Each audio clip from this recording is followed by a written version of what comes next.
Hey, what's up, everybody? Professor Pecora in the house once again. Welcome to another big book review with your boy. And today we're going to be reviewing Daredevil number 169. Yes, it is another early Bullseye cover appearance, which is branching off my previous review video of Daredevil number 161, which was Daredevil's 7th cover appearance in the history of comics. So let's jump right into it. Here we go. Bam! Oh my lord, what? It's not a 9.8? This one is a 9.6, unfortunately. I would have loved to have a 9.8 Newsstand Edition copy of this classic Frank Miller issue, but I've never owned one. I've never owned a 9.8 Newsstand Edition copy. They are very hard to come by. Let me share the story. I actually had this in a 9.6 second generation CGC graded holder, right? I submitted for CPR to get cracked, pressed, and resubmitted, right? It was pressed and everything, but it still came back a 9.6 white pager. I felt like this copy has the potential to be a 9.8. I still look at it now and I'm like, man, how is this still in a 9.6 holder? I'm looking at it carefully. I only see like one very minor spine tick that hardly breaks color, but that's about it. Like, I still look at this copy and it looks like a 9.8 all the way around, to be honest. I've seen a 9.8 look worse than this 9.6 copy. All right, it's nearly perfectly wrapped and centered. It has just a slight amount of the the front cover wrapping around the back cover, as you can see, but nothing major. I mean, it presents pretty damn sharp. It's a beautiful copy. I love the colors on this issue. The beautiful blues and purples and pinks and everything, and the yellow. I mean, it just really pops. It is one of my favorite Bullseye cover appearance covers in his, early run. And when I say early run, meaning all of the early Bullseye cover appearances and within the Frank Miller run, I think this might be my favorite Bullseye cover in the Miller run. This one and Daredevil 160. Those are my favorite Bullseye covers in the Miller run. But yeah. So yeah, it's a 9.6 Newsstand Edition. It's all good. It's still a dope looking copy. It presents very well. Remember, buy the grade. Sorry, do not buy the grade. I buy the book first, then the grade. You know what I mean? So the book is awesome. Would I love to have it in a 9.8? Absolutely. But the 9.6 is second best and second highest graded. So until I find a 9.8 Newsstand, the 9.6 will suffice for now, right? So if you want to know CGC Census data, as of this recording, there are a total of 594 universal copies graded. For 9.6 copies, there are a total of 147 9.6 copies graded on the census, which represents about 24.75% of the total population. Now, 9.8s are much rarer, obviously, than the 9.6. There are only a total of 51 9.8s graded, which represents a total of only 8.59% of the total population. So only 51 9.8s, which is pretty low compared to other issues surrounding the run, okay? So not too many 9.8 copies graded, but imagine if this was a 9.8 Newsstand Edition. I've never seen one for sale. I checked GPAnalysis and there are no 9.8 Newsstand Editions sales recorded. That just shows you how rare they are to acquire in a 9.8 Newsstand. Even a 9.6 newsstand is definitely more significant than a 9.8 direct edition.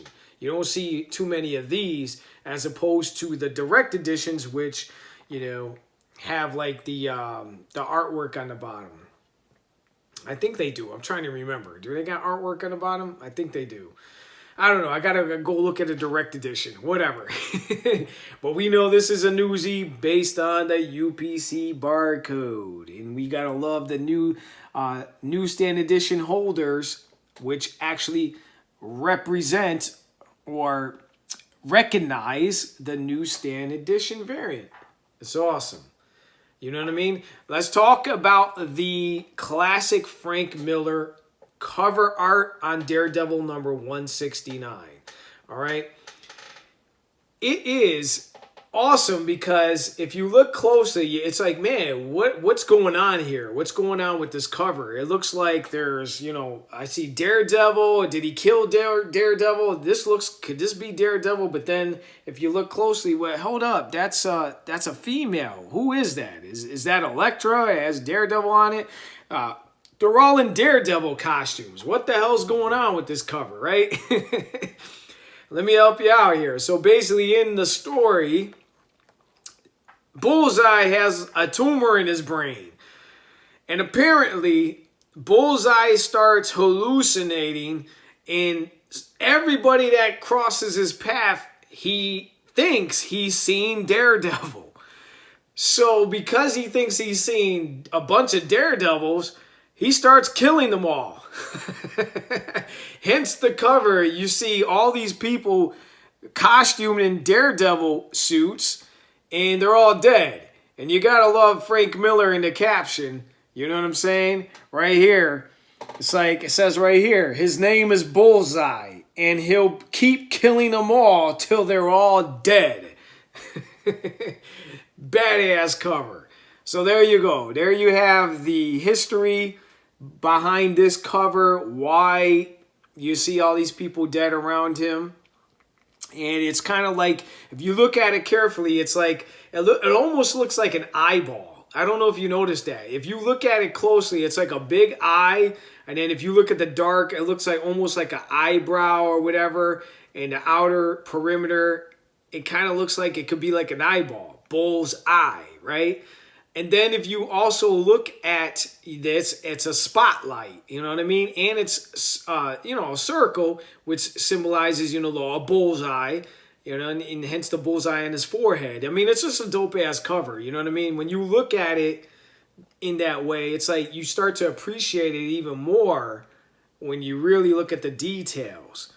Now, last but not least, this book is also significant historically, you know, because it represents Elektra's second appearance in the history of comics. Yes. You know what? And it's right there on the label, as you can see. And I have something to share, a cool fact. That note here on the label where it says, your second appearance of Elektra right there, right? It wasn't always on the label, only until recent times. Okay, so I'm proud to say that I vetted this key comment to Matt Nelson, CGC President Matt Nelson, and the team, and they approved to have this comment added to the label not too long ago. I want to say October or November of 2022. They approved of it, and they started. They added it to the CGC Registry and the Census, and now whenever somebody has a Daredevil 169 graded, it gets slabbed with the key comment, second appearance of Elektra, which I feel should have been on there a long time ago. But cool fact, your boy got that comment vetted on the CGC label. It's a fact. I actually have the exact date when it got approved. Going back, I'm so thorough, like I put it in my official written review of this book. You could check it in the link in the description. You know, I actually have the exact date the comic got approved, you know, so check it out. Check out the write-up. All right, so pretty cool stuff here, you guys. I love this cover. I don't know about you, man, but man, it's just awesome, man. Daredevil 169. the second appearance of Elektra, in the 8th cover appearance of Bullseye, his 9th appearance overall in the history of comics. Badass cover. Newsy, 9/6 Newsstand Edition, perfectly wrapped and centered, or near perfectly wrapped and centered. Blazer, you guys. Hope you enjoyed this review video. You know, appreciating this wonderful Frank Miller Grail. And put this bad boy down. That'll be it for this one. So thank you so much for, watching. If you didn't already, please smash that like button, subscribe. It helps the algorithm. And, turn the alert on so when I drop the next review video, you get to watch it immediately, you know what I mean? And check this out, especially if you've been following my early Bullseye cover appearance theme, which is pretty dope, you know what I mean? I'm loving it. So thank you so much. Stay safe, be kind, and stay blessed. I'm out. Peace.